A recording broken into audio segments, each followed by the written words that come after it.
So slide 25, and again, if you think of glaciers as kind of like a story, like the process of the glacier moving, it helps you remember these words. So I'm gonna try to like approach it like that, thinking of it kind of logically. How we've been doing this all along, like, okay, logically, weathering is the breakdown. Once it's broken down into smaller pieces, then it's easier for it to get moved, which is erosion. And then once it's moving, it's not going to move indefinitely. Eventually it's going to get dropped, which is our deposition. So there's a natural progression with all of this: weathering, erosion, and then finally deposition, right? And so glaciers kind of are part of the erosion process, but there's a logical progression with it. And so I'll try to make it into kind of like a little bit of a story, and then usually that helps people kind of remember. But glaciers are large masses of ice and snow moving across land because of their extreme mass, right? Ohio used to be covered by glaciers, actually. And so we're gonna look at a map of Ohio, and if you think about it, where we are is pretty flat. And if you go towards Marion, it's much flatter. Like you go through Mount Gilead and go into Marion, I mean, flat, all the way. If you take 30, which is just a little bit north of here, and it goes all the way to Indiana, I mean, perfectly flat, just like this tabletop, all right? Glaciers went through. You can start to tell a little bit like northeast of Mansfield, like towards Mohican area, that's when it starts to get hillier. That's where the glaciers actually stop. So remember how I said the other day that we're kind of lucky that we live in Ohio?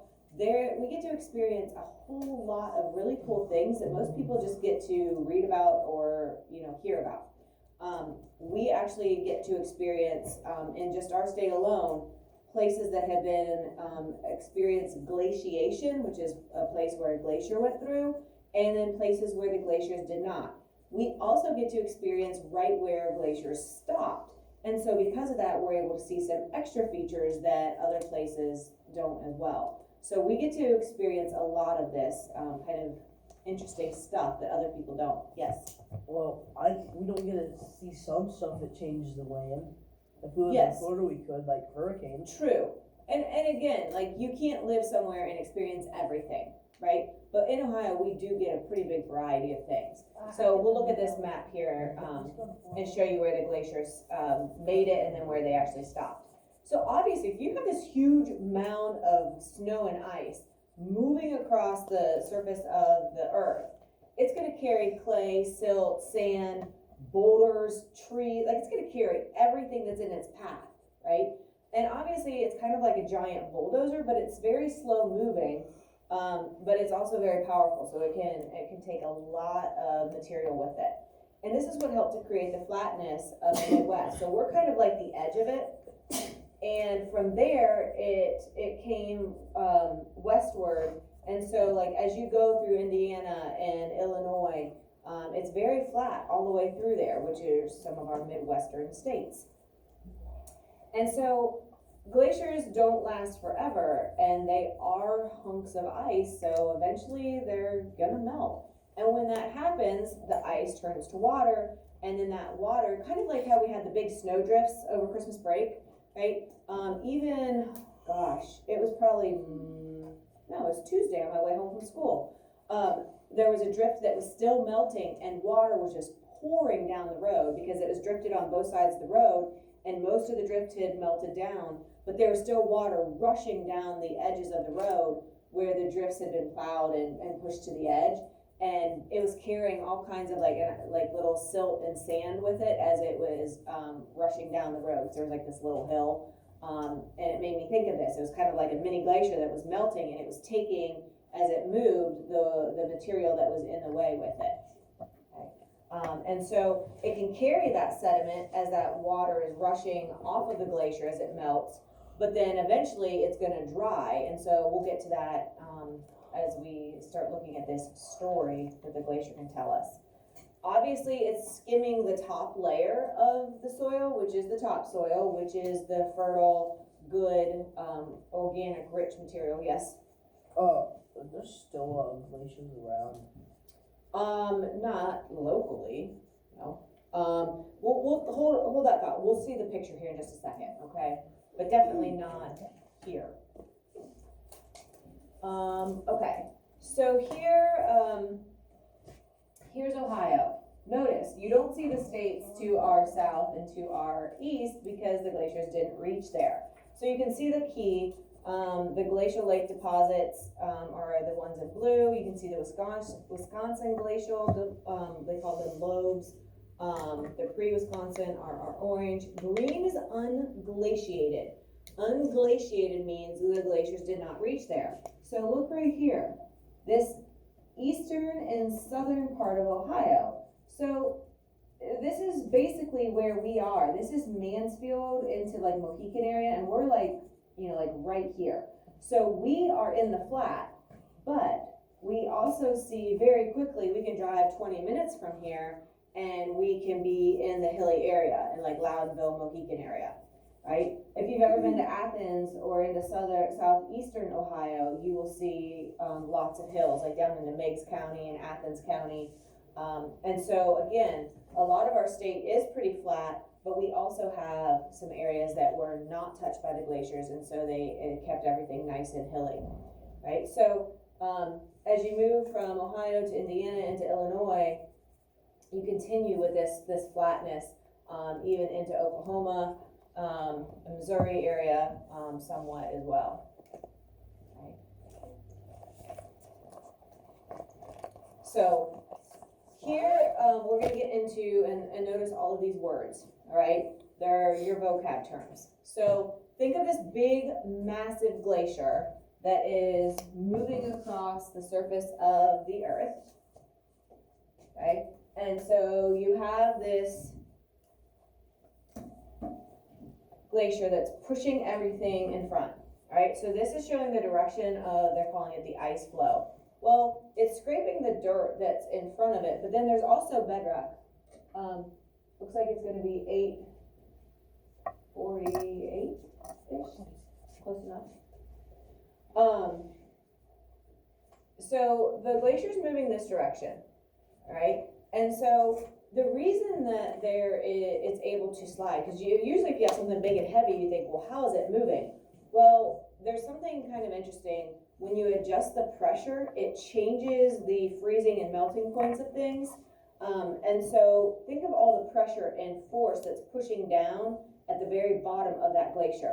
And because of that, it changes the melting point of that layer that's between the ground and the glacier, and it makes it almost slippery and melted, right? So if you think of an ice cube, right, if once it starts to melt, it can slide really easily, right? Because it's almost like there's like that oil underneath it, like just allows it to slip right along, right? And we know it's not really oil, but it kind of acts like that, right? It gives that barrier, that layer. Well, the same thing happens. That glacier is pushing down so much that it causes the very bottom of the glacier to melt a little bit. And just that enough of that melt will cause it to be able to slide and to move. All right, so as that's happening, think right here, the very bottom is going to be a little bit warmer and a little bit wetter and a little bit more liquidy, okay? And so as that happens, the glacier is sliding across and it's able to tear off chunks of the bedrock, and it's called plucking. It plucks chunks of that rock, and now that's embedded into the bottom of the glacier, all right? And so when I hear the word plucking, I think of like plucking feathers off a chicken, like pulling them off, right? That glacier is acting like the hand that's reaching down and pulling, not feathers, but chunks of the rock, all right? And then we also have kind of combined with this the idea of frost wedging, where that water is leaking into the cracks, and then as it weakens that area, it allows bigger chunks to be able to be pulled apart and to be able to get kind of wedged in the bottom of that glacier. So now you got these chunks that are in the bottom of the glacier, and they're going to form something called striations, and we'll look at a few of those. There's actually a bunch of them up in Lake Erie, Kelly's Island. You can see big, it looks like, you know, like, I don't know, like a giant dinosaur, like took its nails and scratched the bedrock, right? And really what it is rocks that were plucked from the bottom of the glacier, and they were scraped along that bedrock, causing those lines. Yes? Aren't there like some of those in Mohegan too? Probably. There's a bunch of other glacial stuff. I know that there's some erratics at Mohican. I'm not sure specifically if there's striations, but it makes sense that there would be. All right, and so the rocks get embedded into the bottom of the glacier, and then they just continue on, and they're being pulled with the glacier as it moves. All right, so till. Till is going to be the mixture of fertile soil that's been carried with the glacier and deposited somewhere along the way. So if you think of like the glacier as a bulldozer, right? So this is my glacier, and this is like the land, the soil in front of it.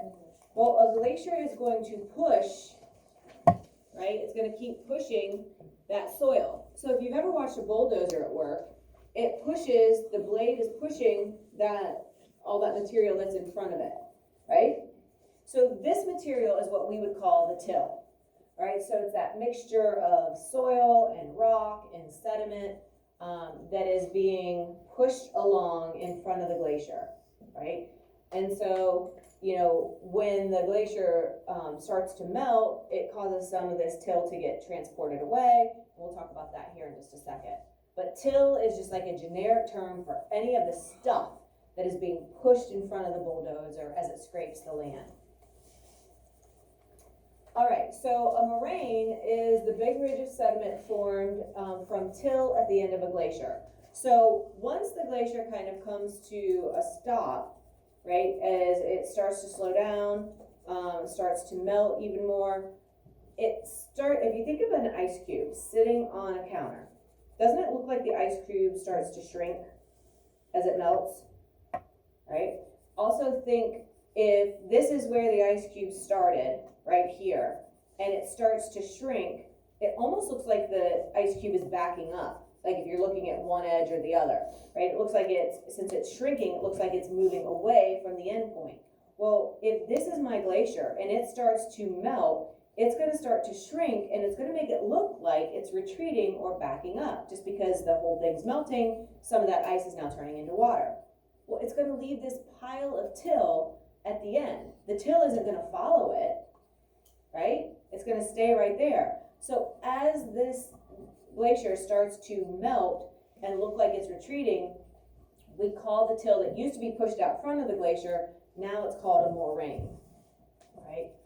Typically a terminal moraine, a moraine that's at the end of the glacier, right? So you can kind of see that here. I know that the glacier reached all the way out to here because that's where the moraine is. So this glacier used to be here. Now it's shrinking by melting, and it's here, okay? But it leaves that moraine at the edge of where the glacier reached. So by looking at the moraine, you can see how far did that glacier actually go. The end of the moraine is as far as the glacier got.